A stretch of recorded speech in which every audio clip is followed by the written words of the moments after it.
Assalamualaikum warahmatullahi wabarakatuh. Perkenalkan saya Abdurrahman, mahasiswa Universitas Pancasakti Bekasi, dengan nomor NIM 8720319150106. Video kali ini saya sajikan sebagai tugas ujian akhir semester mata kuliah perpajakan yang diampu oleh dosen Bapak Priyanto PD. Materi pada video kali ini saya akan membawakan hitungan PPh 21. Sebelum kita membahas tentang perhitungan PPh 21, eee, ini saya sajikan dulu tentang dasar. Di antaranya ada 2, yang pertama Undang-Undang Nomor 36 Tahun 2008 dan Peraturan Direktur Jenderal Pajak Nomor 16 PJ 2016 tentang, PTKP atau Tarif, Penghasilan Tidak Kena Pajak tahun 2019. Setahu saya juga sampai saat ini tidak ada, perubahan tentang peraturan. Adapun, komponen, perhitungan PPh 21 ini saya kutip dari, situs online pajak.com, itu ada 9. Yang pertama penghasilan bruto PPh 21, yang kedua adalah penghasilan tidak rutin. Ini contohnya, bonus, THR, dan upah lembur. Yang ketiga iuran BPJS atau premi asuransi pegawai yang dibayarkan oleh, perusahaan. Yang keempat, jaminan kecelakaan kerja, terus kemudian jaminan kecelakaan kematian, jaminan kesehatan, yang berikutnya tunjangan PPh 21 yang dibayarkan perusahaan, ada. Dan yang 8, tunjangan BPJS yang dibayarkan perusahaan juga, bila ada. Yang kesembilan, pengurangan penghasilan bruto atau biaya jabatan, biaya pensiun, iuran BPJS yang dibayarkan karyawan penghasilan. Ini, saya akan membahas tentang metode penghitungan, karyawan PPh 21 ya. Yang pertama adalah metode net. Perhitungan PPh dengan metode net adalah, pemotongan pajak yang dilakukan perusahaan, di mana perusahaanlah yang menanggung pajak karyawan tersebut.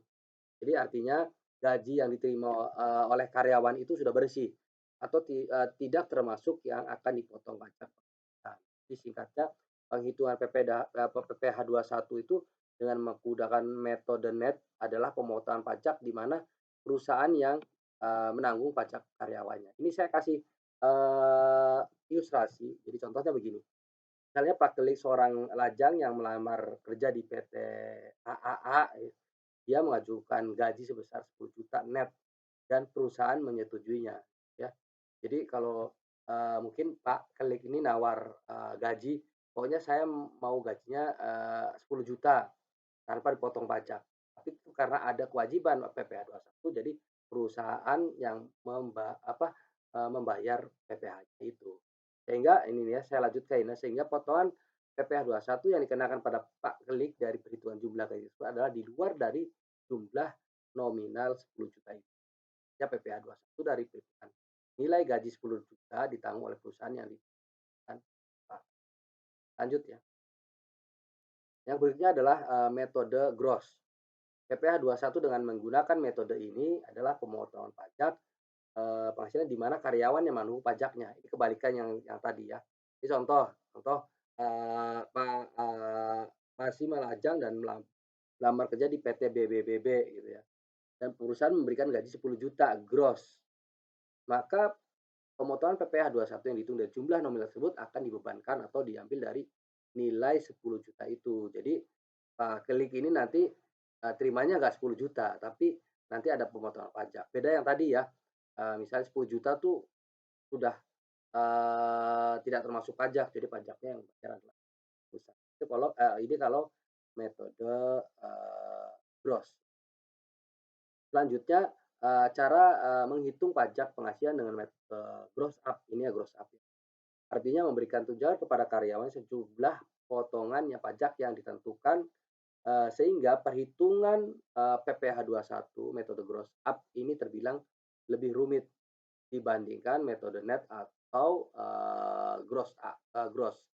karena metode penghitungannya didasarkan pada jumlah tunjangan yang sama besar dengan jumlah pajak yang dipotong dari karyawan. Ini ada, ilustrasi juga ya. Jadi misalnya Pak Klik melamar kerja di PT CCC dan masih lajang dengan kesepakatan gaji misalnya 10 juta.